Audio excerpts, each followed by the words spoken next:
In 2022, the Intergovernmental Panel on Climate Change, which is a UN agency, the IPCC, issued a report on the 1.5 degree threshold, whether we're going to cross it or not, what's going to happen when we do.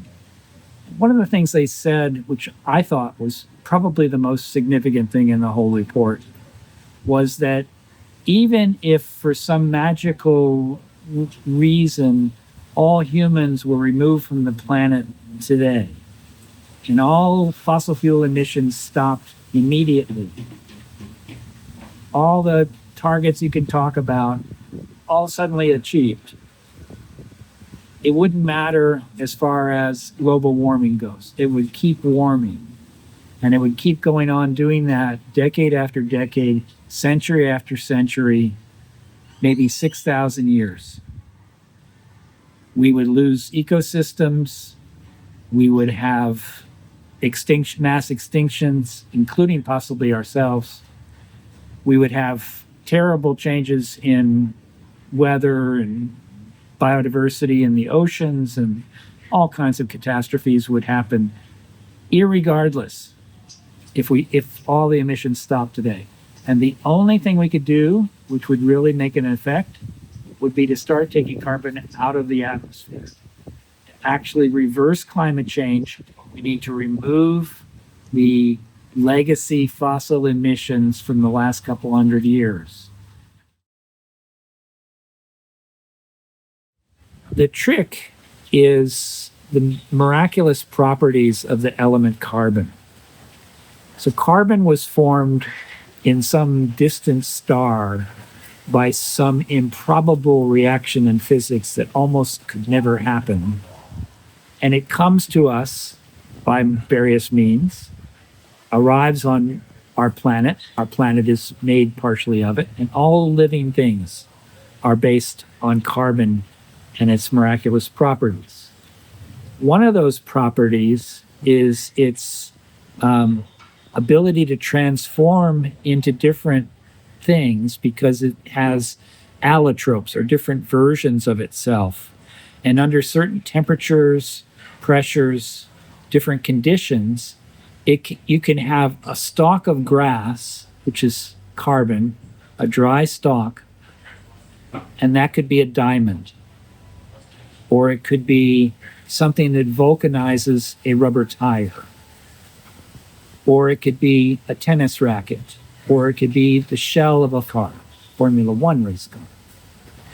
It could be, and it has been, made into a snowboard for Olympic competition. And the remarkable thing about a carbon fiber-based snowboard is it's superior to any snowboard ever invented before.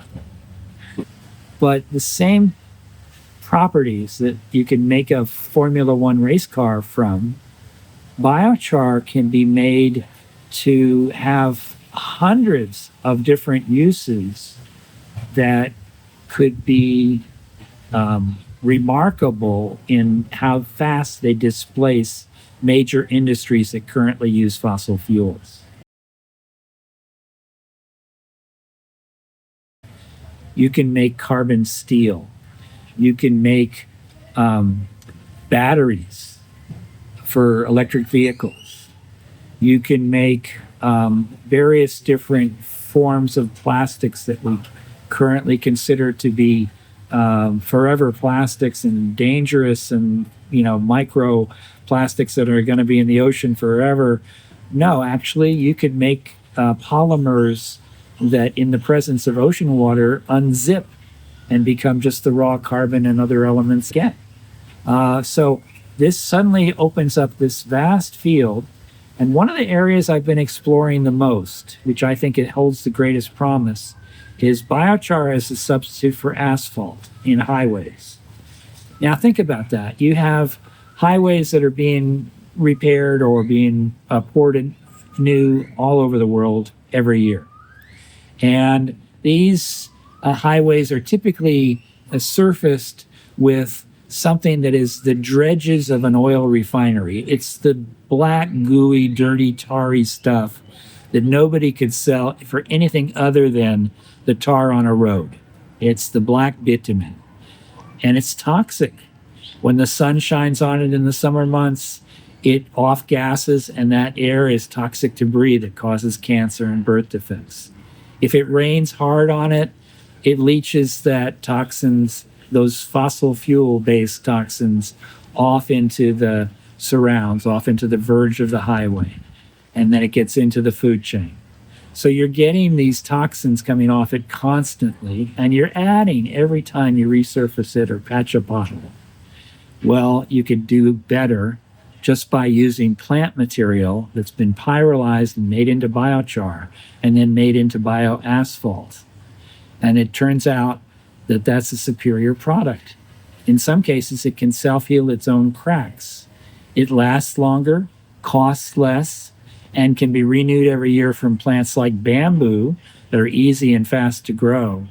And you could have every county growing its own highways and producing its own bitumen on the road surfaces that way. Well, how much is that? We're talking in terms of hundreds of millions of tons of that every year. So you start to do the math and you figure out legacy carbon in the atmosphere, going back to the start of fossil fuels and what's still up there, what's going to be up there for thousands of years. There's about 3 trillion tons in the atmosphere.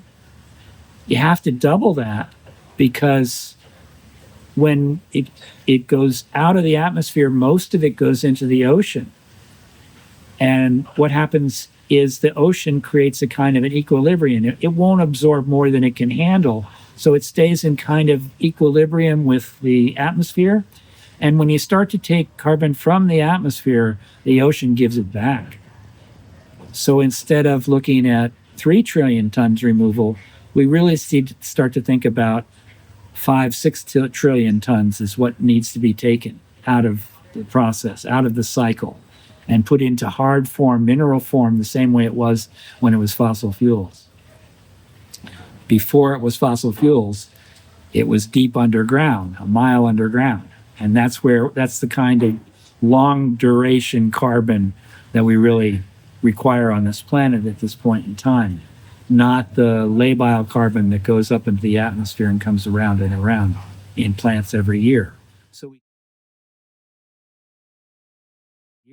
So we take it from its plant form, which is the cycling form, and we put it into a mineral form, which is biochar, and that can be in an asphalt highway. It could be concrete in a building. It could be in a bridge or an overpass. It might be a carbon fiber wrap that goes around the columns of a bridge or an overpass. When you have earthquakes, the carbon fiber wrap keeps that column intact. That's the sort of long-term duration materials in our built environment that we need to be thinking about. Porous pavers for streets, so the rain filters through. And those can be made of biochar. Any number of products, and it may have taken hundreds of years for these products initially to be developed from fossil fuels or other sources, and now we're going to be doing that in a matter of decades. And so that's actually a huge opportunity for entrepreneurs, new business startups, general economy of countries to be able to shift into the carbon circular economy, which is the future of this century and centuries going forward.